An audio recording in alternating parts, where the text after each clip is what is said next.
Regan Slaymaker for Not Just Boxing. I have the pleasure to be joined by promoter Johnny Clark. Johnny, before we get into the main event, but another, I say this every interview, another brilliant show in the world of top tier, mate. It's crazy, you know. I keep putting on these good shows and gaining the reputation show by show.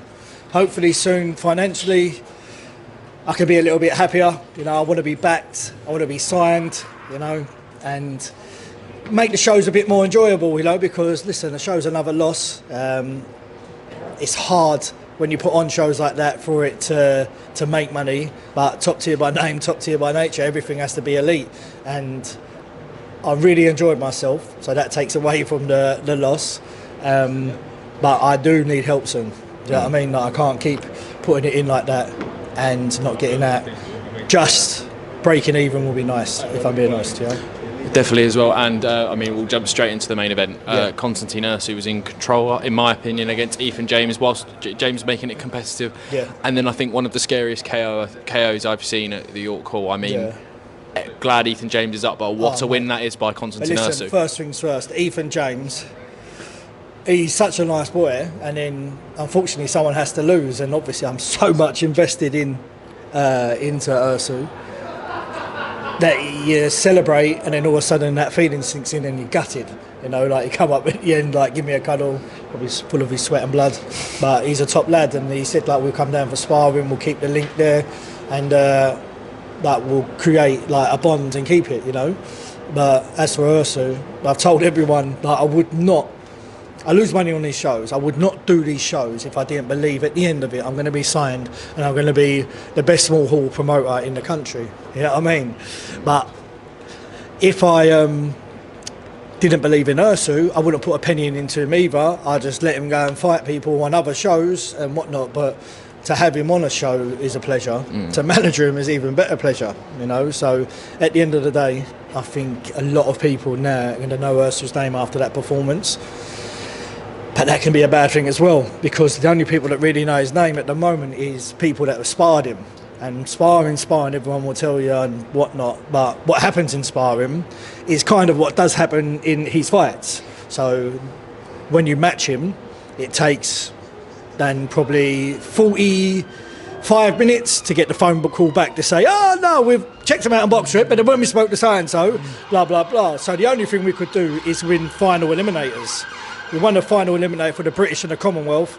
That's the result. We got the Commonwealth because the holder give it up.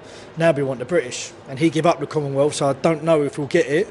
But we won the final eliminator. I paid the money, so that's obviously next for us. Obviously, you're talking about Conor Walker as well. Obviously, Liam Taylor is the mandatory for the mandatory and things like that. But I mean, whatever happens next, in your mind, is it the British title for Constantin Ursu? Yeah, so I'll keep him busy next month because I'm his manager and I promote shows. So he's got Ryan Amos for the Commonwealth. Okay, in my next show. Yeah, that's been approved. After this, though, we didn't want to look past Eithan because he's an absolute beast himself. Hey! There he is. There, look. Bravo! I didn't want to look past Eithan, but also, we only had 8 weeks to get the next fight on, so I had to get him something locked in, and we got it locked in. So straight in, 1 week off, straight back into camp, and we're gonna take Ryan Amos on May the 25th. Definitely as well. I do want to discuss a few other fights on the card before we kind of move on to May the 25th. First one, Zach Fee, Darwin Martinez. I think Zach Fee will learn more in that fight than he has done in sparring and anything like that. A fight that I did think he nicked it, by the way. But the knockdown. The knockdown. But what a win in the context of Zach Fee's career that'll be. For me, I hear it all the time and it makes me laugh. And then when you see it happen, it changes your mind on people that spoke about it. I see him go from a boy to a man, literally in front of my eyes. He literally stepped up, stepped in. He got hurt. He's got a solid chin. So he's not going to be scared about getting any hits back now. I'll put him in with anyone now for the southern area. Anyone, truthfully, but it's up to his manager, of course. And it shows that he's got a bit of power as well because he dropped him. And he don't get dropped that much, but obviously he should be impressed. He should be proud. He should now be a man. He's going to be a bit sore. I think he was meant to be on my next show, but I think... maybe a bit of time. Yeah, I think a bit of time. Two reasons. One, the ticket sales. If you're constantly on people's case, it can dip.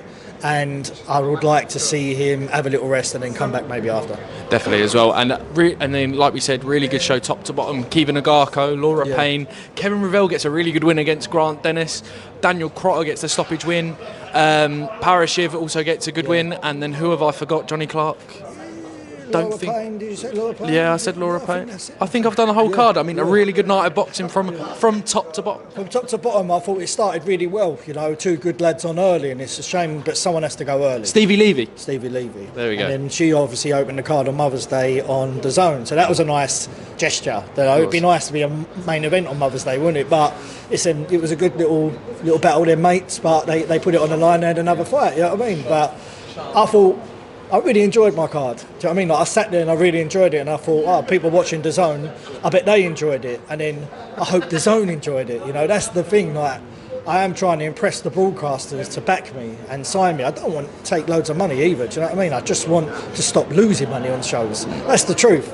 And why am I losing money? You know what I mean? When I'm putting on shows like that, because I go over the top in venues and because I get good fighters on and they want good opponents and you've got good titles, that's it really. So if anyone can help me out, that'd be great. Definitely. And we'll jump to May the 25th. Yeah. More Sunday boxing, heavyweight tournament, few changes. Louis Pachetti off. Yeah. Who is in, and then who are the other heavyweights that we got in and around? Gideon come in because Louis Pachetti took a fight 3 weeks before. I mean, a bit crazy that. It was meant to be the week before, but obviously Conor Benn and Chris Eubanks that week, so it's pointless. So fair play to him, but I'm not risking it. I'm not risking a cut, and I'm not doing all my promotional stuff around him because it's unfair on the other 3. You know, one man's out, then the tournament's finished. So I had Gideon as a stand-in, and I said to him, do you want to jump on?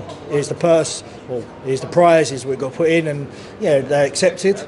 And it's a great tournament, do you know what I mean? Like, it's got Conor Bennett, Dorian from Peacock. Krasmiro, Oh, mate, he's probably the favourite that people are saying. I think so. Obviously, it's a tough tournament. It's a tough tournament. May the best man win, and I think in there, 3-minute rounds for a heavyweight tournament, it's just going to be vicious.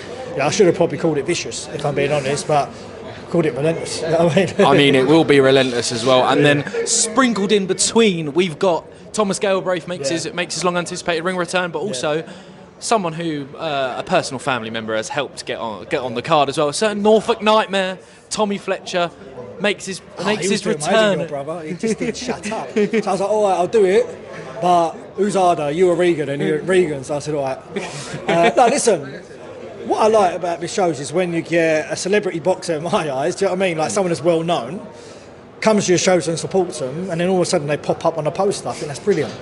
And I'm a fan, of course, like Kevin Agarko for this one. It's kind of the setup I want. I want a crazy main event, a well-known boxer bridging the gap again before he goes back up, a couple of title fights, and bring through prospects. That's kind of the business model that I'd like to do now, and seems to be happening 2 shows in a row. And to have like a 4-man tournament mixed in there, that's good, you know. And I'm looking forward to seeing York a little bit more full. Mother's Day, Eid, traffic jams, crashes, train stations are closed, but obviously the tickets were sold, so it's not a problem for me. But obviously the numbers in there was a bit lower than the tickets sold, so a bit shit. Definitely had a lovely little walk from Whitechapel Station today, which was nice. All right, no worries. It's Abdul's fault. Oh yes. And what was I going to say? And also, like the question I always ask, we've got May 25th next. Can I have a little exclusive on what's to come, Johnny? What we flirting with in the boxing world? That you can say, obviously. Me going bankrupt, my wife divorcing me, and Ursu winning the world title. We don't want 2 of those things. No. You can decide what we want off camera, but listen, my wife's been very supportive. Like today, she took all the barrier covers down. Do you know what? I'd done a little post last night, I don't know if you see it, it's my mum and dad's 50th wedding anniversary. And I grabbed the balloons from their house, stuck them in my house, put a piece of paper over them and said Happy Mother's Day, because I'm so dedicated to making this show a success. You forget about outside noise, you forget about family members, your daughter can sit on you, you're playing on your phone, sorting something, and you get a lot of dad guilt and husband guilt, you know what I mean? And hopefully that's why I need good things to start happening to me money-wise in boxing, as well as doing my other companies, just so I can break even, so then I can be a lot more happy, and so can my family, I think. You know what I mean? Like, it is a big stress and it is a lot of commitment So I'm so focused on boxing. I didn't forget about Mother's Day totally, but I'm a thoughtful person, and the little steps that I forgot about that I normally do, like balloons. I've done a card, you know what I mean? And a bit of pyjamas, Mother's Day. I mean, she got sport on her birthday last month, but the balloons and all that, and my daughter loves giving her balloons and walking it up to her in bed, you know what I mean? I forgot about that and I felt awful, but she knows I'm laser focused on this, do you know what I mean? And she'll support that. But if I've got a little bit more help and a little bit more backing, I can start hiring people as well, you know, and that's the main thing. I'm a one-man band. A one-man band that puts on shows like that, I think, I might as well get a pat on the back from everyone here. I'll give you a pat on the back, Cheers, Johnny. mate. Johnny, why not? But I'll leave it there, Johnny Clark. Thank you very much for your time as well, and another great show. Cheers, mate. Regan. Archie's better than you.